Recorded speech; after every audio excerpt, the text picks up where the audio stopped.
Contacto con la región. En Performance, tu auto es Bridgestone.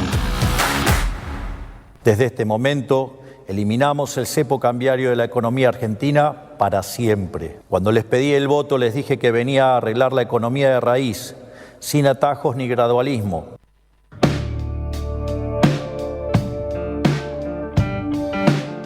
Fue la gran noticia del viernes en Argentina. El gobierno anunció una serie de modificaciones importantes en el régimen cambiario.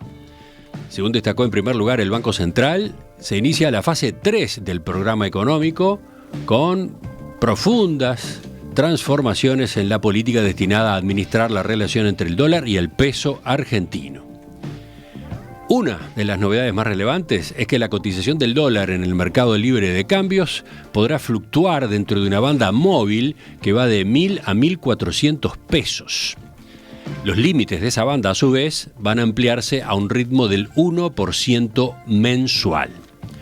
Otro dato fundamental del anuncio es que se eliminan las restricciones cambiarias a las personas. En otros términos, se termina con el cepo para los ahorristas, que se restituyó a finales del gobierno de Mauricio Macri y se profundizó en la gestión de Alberto Fernández y Cristina Kirchner. El Banco Central también informó que se habilita la distribución de utilidades a accionistas del exterior a partir de los ejercicios financieros que comienzan en 2025 y se flexibilizan los plazos para el pago de operaciones de comercio exterior. Además, se refuerza el ancla nominal, perfeccionando el marco de política monetaria en el que no hay emisión de pesos por parte del Banco Central para el financiamiento del déficit fiscal o para la remuneración de sus pasivos monetarios. Con estas decisiones, el gobierno argentino busca consolidar el proceso de estabilización, dar previsibilidad a los agentes económicos, recuperar el crédito privado y fomentar la inversión. Según dijo el Banco Central, se trata de un paso clave hacia un equilibrio económico duradero apoyado en 3 ejes: una política fiscal sin financiamiento monetario, un ancla cambiaria más flexible y una política monetaria sin emisión para pagar intereses o cubrir déficit. Vamos a profundizar en todo este paquete, Romina. Estamos para eso en línea con nuestro corresponsal, Fernando Gutiérrez, desde Buenos Aires. ¿Cómo anda, Fernando? ¿Todo bien? ¿Qué tal? Buen día, Romina, buen día, Emiliano, y audiencia de Perspectiva. ¿Cómo le va? ¿Algún apunte, te parece empezar por ahí? A ver, ¿algún apunte a estas explicaciones que daba Emiliano? ¿Algo que te parezca vale la pena agregar para que entendamos de qué magnitud de cambio estamos hablando? Bueno, es el fin del cepo. Eso que parecía que no iba a llegar nunca, que es algo tan particular de Argentina, la sensación de imposibilidad de que la moneda nacional, el peso argentino, pueda flotar libremente ante el temor que eso genera en el gobierno, no solo en en los gobiernos previos, de que masivamente la gente huya de la moneda, repudie la moneda nacional y se refugie en el dólar, que es la moneda escasa en el Banco Central. No en el país, porque si hay algo que no falta en Argentina son dólares. Les recuerdo que está considerado, después de Rusia, el país con mayor cantidad de billetes en físico, billetes de dólares. Se estima que hay unos 200.000 millones de dólares, como se dice aquí, debajo del colchón de los argentinos, guardados en las casas o en cajas de seguridad de los bancos, pero en el sistema bancario hay 30.000 millones de dólares y en el Banco Central hay muchos menos, en signo negativo están las reservas. Así que esto realmente es un cambio muy importante y había realmente una sensación de que la situación no se podía sostener por más tiempo, porque ya todo el mundo daba por descontado que esa especie de tablita que corría la cotización de a 1% mensual iba a generar una sangría del Banco Central que no se iba a poder sostener. Así que estaba todo el mundo a la espera de este anuncio. La ayuda del FMI había sido anunciada por el propio gobierno muchas veces como una forma de llevar calma a un mercado desconfiado con volatilidad, pero claro, la incógnita era hasta dónde estaba dispuesto el Fondo Monetario Internacional a llegar para ayudar a Argentina. Y fue realmente una sorpresa el monto de la ayuda, porque lo habitual es que el FMI vaya entregando el dinero en cuotas, raro que preste más de 20% en el primer desembolso del total del acuerdo, y esta vez el ministro Luis Toto Caputo pidió un monto que excede por lejos los usos y costumbres del FMI, pidió un 60% del total de los 20.000 millones aprobados, así que se trata de una ayuda realmente muy importante. Y fue realmente una sorpresa que el cepo se levantara, porque todo el mundo sabe que el propio Caputo es contrario a la libre flotación del peso. Le tiene desconfianza, tiene miedo que haya un pasaje masivo de los depositantes hacia el dólar, así que para que él realmente levantara el cepo tenía que ser grande la ayuda del fondo.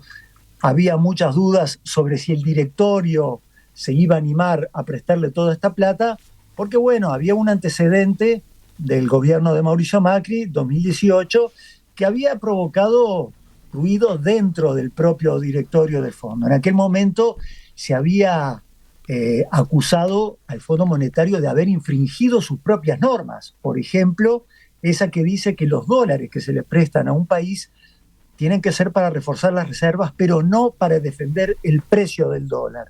Uh-huh. Eso sí, había pasado en el gobierno de Mauricio Macri, así que para que prestara plata había que realmente cambiar de esquema cambiario, de esquema de dólar, y eso fue lo que ocurrió. Fernando, capaz que podemos puntualizar cuáles eran las señales de agotamiento del cepo cambiario y bueno, y cuál fue la reacción del público, ¿no?, ante los anuncios.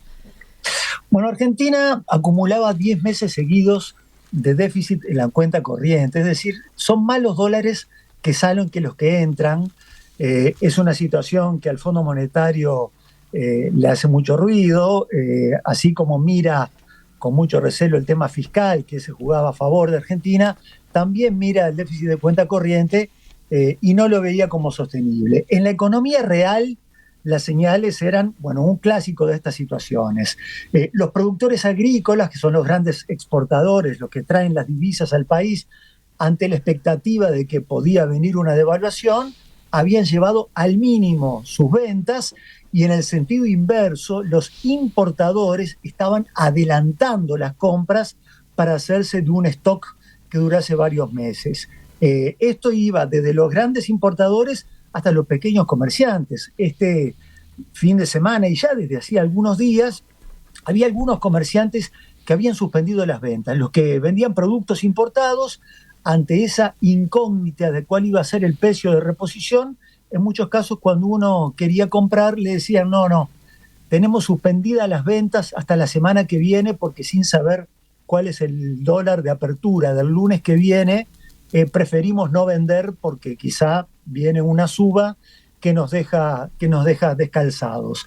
Desde el plano financiero, bueno, había muchas alertas y muchos síntomas de que la cosa estaba complicada. Estaba cayendo de manera acelerada el nivel de los depósitos bancarios en dólares, estaba subiendo el dólar paralelo en sus diversas variantes y sobre todo en los contratos del mercado futuros, bueno, se veían unas cifras que denotaban que había gente dispuesta a pagar más de un 10% del tipo de cambio oficial que se suponía que iba a haber de acá a fin de mes, dando por obvio que se estaba esperando una devaluación. Así que realmente el mercado estaba poniendo una señal de que esto no daba para más, y el viernes fue una jornada particularmente tensa en la cual el Banco Central tuvo que vender en un día 400 millones de dólares a los inversores. Fernando, la gran expectativa es qué puede pasar hoy, ¿no?, en la apertura del mercado financiero. ¿Qué se espera? Están todos los ojos puestos ahí. El ministro de Economía, consciente de que todo el mundo iba a estar esperando la apertura del mercado, trató de sacar un poco de expectativa y dijo que a él lo que ocurriera el lunes no le importaba, que en realidad, bueno, él ya daba por descontado que podía ser una jornada un poco nerviosa, pero la realidad es que está todo el mundo muy ansioso por ver la reacción del mercado. ¿Por qué?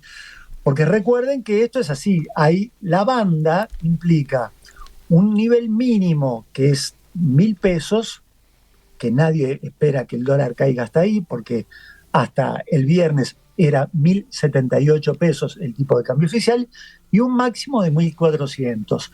Si saltara bruscamente el dólar sobre el techo de la banda, entonces se haría realidad lo que afirman los críticos del gobierno, de que esto es, en definitiva, una devaluación, un salto en la cotización del 30%.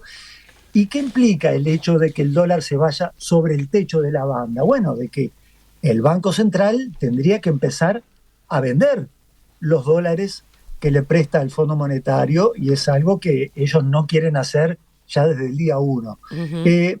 De todas formas, no se espera que eso sea lo que ocurra hoy.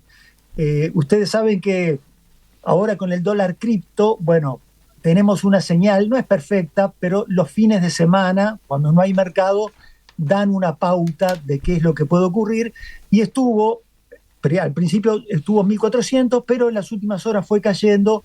Lo que estiman los analistas más veteranos del mercado es que al principio, bien en la apertura, quizá esté un poco arriba, pero que después va a haber algunas ventas que lo bajen al entorno de 1.200, 1.250 pesos, que sería el punto medio entre lo que era el tipo de cambio oficial hasta el viernes y los tipos de cambio paralelo, el famoso contado con liquidación.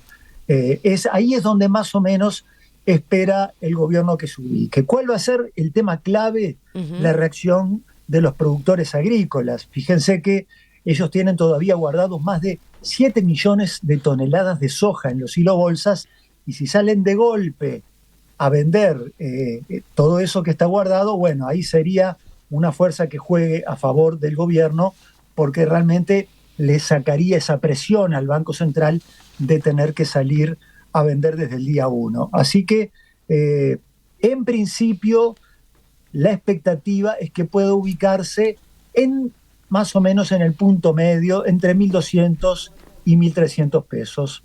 Eso haría que el Banco Central no tenga la necesidad de intervenir. De todas formas, se espera que quizá el gobierno le dé una ayudita al mercado subiendo las tasas de interés en pesos, de manera de hacer que sea más atractivo los bonos del Tesoro y que no todo el dinero vaya corriendo a querer comprar dólares. Bien. Fernando, hagamos ahora la evaluación política, ¿no? Porque, a ver, Milei trata de presentar claramente esta medida como una victoria política, ¿no? Mientras que sus detractores, sus críticos dicen, bueno, esto en realidad evidencia el fracaso de su plan. Sí, ustedes saben que en los últimos días los seguidores de Milei en las redes sociales habían impuesto una sigla que es TMAP, quería decir todo marcha acorde al plan, una forma de generar entre ellos una sensación de confianza para contrarrestar ese nerviosismo del mercado, ¿no? Y si ustedes vieron la conferencia de prensa del ministro Caputo, se lo veía sonriente. Él hablaba de la fase 3 del plan, dando esa sensación de que todo lo que está ocurriendo estaba planificado y nada de lo que ocurrió fue una situación de emergencia que haya sido impuesta por la realidad. Bueno, si le preguntan a los economistas, ellos van a contestar que realmente no fue como dice el gobierno. ¿Por qué? Porque el propio Milei, el año pasado, hablando ante inversores de Wall Street, cuando le preguntaban cuáles serían las condiciones que tienen que darse para que él pudiera levantar el cepo, él hablaba de una cantidad de situaciones que no ocurrieron. Por ejemplo, Milei decía que la inflación tenía que converger a la tasa de devaluación más la inflación internacional, que hablando números, eso daba aproximadamente un 1,5% al mes.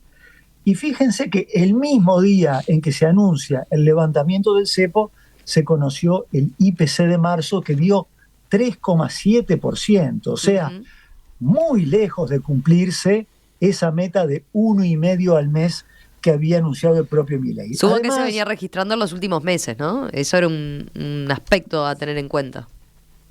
Se venía con una inflación persistentemente por encima del 2%, o sea que, y además con un agravamiento en el último mes. Así que esa señal que daba Milei en el sentido de que la inflación iba a converger al 1,5%, realmente no se cumplió. Había otra condición que él había dicho que tenía que darse, y era que un sobrante de pesos del mercado que los bancos no lograban colocar en el crédito y que persistían en el mercado invertida en títulos del Tesoro, todo ese sobrante tenía que desaparecer. Se suponía que eso iba a ocurrir más sobre fin de año, y todavía había más o menos un tercio de la base monetaria que estaba posicionada en esos títulos del Tesoro. Así que esa era otra condición indispensable que el propio Milei se había fijado y que, bueno, nada de eso ocurrió. Lo cual demuestra que el levantamiento del cepo se hizo más como una decisión de emergencia que como parte de una secuencia planificada. Milei había tenido varias polémicas con los críticos que hablaban sobre la existencia de un atraso cambiario. Había escrito columnas periodísticas donde él hablaba en términos muy duros, se refería a sus críticos como econochantas. Y decían que los argumentos sobre el atraso cambiario eran un disco rayado de parte de gente que no comprendía el nuevo plan. Pero claro, ¿cuál fue el problema de Milei? Que entre los que más criticaban el atraso cambiario estaba el Fondo Monetario Internacional. Uh-huh. Así que una cosa es pelearse con los economistas argentinos y otra cosa con los que van a prestar el dinero. Desde el punto de vista económico, no cabe dudas de que esto que ocurrió no fue el plan original, sino algo impuesto por la realidad. Pero desde el punto de vista político, no necesariamente es una derrota, más bien al contrario, los politólogos y los encuestadores creen que esto le puede agrandar a Milei las chances de una victoria en las elecciones legislativas. ¿Cuál es el argumento? Que ahora pueden venir un par de meses en que al mercado le cueste reacomodarse, pero que la inflación va a volver a bajar y que los tiempos de la economía van a calzar con los tiempos políticos. La elección legislativa es en octubre y lo que creen es que, dada esta ayuda del Fondo Monetario, el momento en que se va a notar más la reactivación de la economía y la baja de la inflación va a ser justamente en los 3 meses previos a las elecciones. Fernando, algo breve para cerrar y seguramente mañana volvamos sobre esto. Hoy viaja el secretario del Tesoro de Estados Unidos, ¿no? Viaja a Buenos Aires justamente para respaldar las reformas económicas del presidente Javier Milei y estrechar los lazos. Esto fue lo que informó el propio gobierno estadounidense. Bueno, ¿qué puede implicar esta visita? Bueno, es una señal potente, ¿no?